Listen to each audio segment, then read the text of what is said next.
On the evening of 1st May 1976, Séamus Ludlow, a 38-year-old forestry worker from County Louth, went for a walk.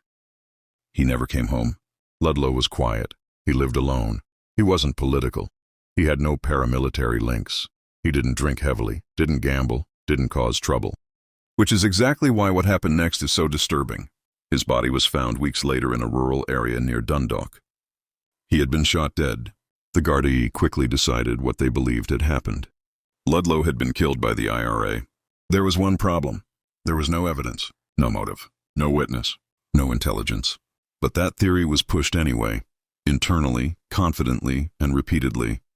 Behind the scenes, something else was known.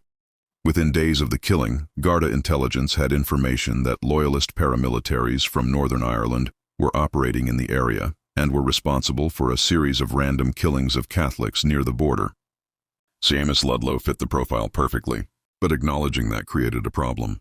Admitting loyalist death squads were crossing the border, killing civilians, and returning north would have meant admitting a massive security failure, provoking political fallout with Britain, escalating an already volatile situation during the Troubles.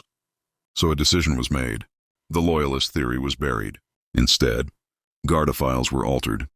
Intelligence reports were ignored or removed.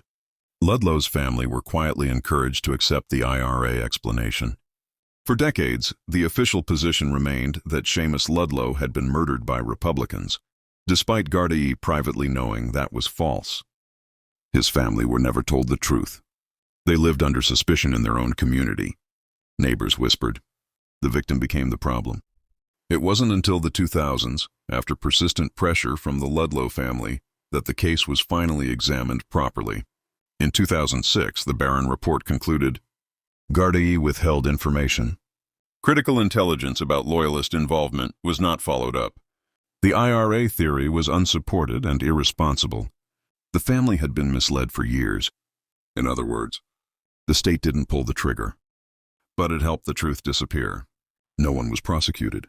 No one lost their job. No Garda was disciplined. Séamus Ludlow's killers were never identified, never charged, never named.